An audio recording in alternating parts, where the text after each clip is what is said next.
There is a new bill that the United States government has successfully passed. It is called the Stop Online Piracy Act, or SOPA, for short.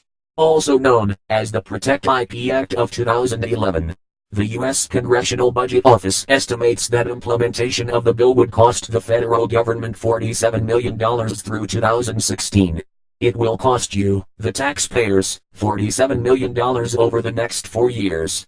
The SOPA Act will censor you from accessing certain websites and block all access to other areas of the internet that the United States government does not want you to access. The SOPA Act essentially means that, even if you make a video of your child playing or singing and you have music playing in the background, or video on TV, you are breaking the law, and the government will order the websites that host your content to censor your content because of their new bill. Or, if you visit websites that are on servers not in the United States, you will be blocked, so that you cannot access them. Ask yourselves, who really owns the internet? The answer is simple: no one actually owns the internet, and no single person, organization or government controls the internet in its entirety.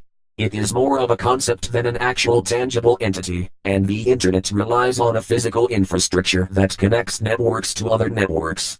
There are many organizations, corporations, governments, schools, private citizens and service providers that all own pieces of the infrastructure that make up the internet, but there is no one entity that owns it all. How can the US government decide to block access to parts of the internet that the US government does not even own? The SOPA Act is a direct violation to people's right to freedom of knowledge and information, and for that violation the United States government is a disgrace to the land of the free that every United States soldier has fought or died for.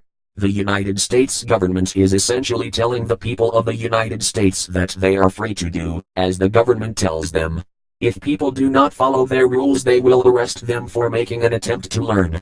But the government will tell the media that these people are getting arrested for acts of treason, domestic terrorism, or internet piracy.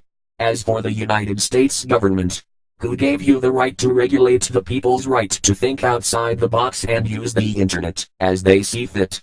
If we cut off global internet, shouldn't we also cut off all foreign affairs? Should we hinder globalization completely? Perhaps all other world trade centers are acts of terrorism by existing, as they use the internet for commerce. The ambiguity of this bill should terrify you. This video likely will not last long on YouTube. As long as you can, download YouTube Downloader, and help us share this message. If you speak, they have to listen. If they do not listen, their blatant disregard for the people will not go unnoticed, and is not acceptable. Doing nothing is the worst thing you can do. We are anonymous. We are legion. We do not forgive. We do not forget. Expect us.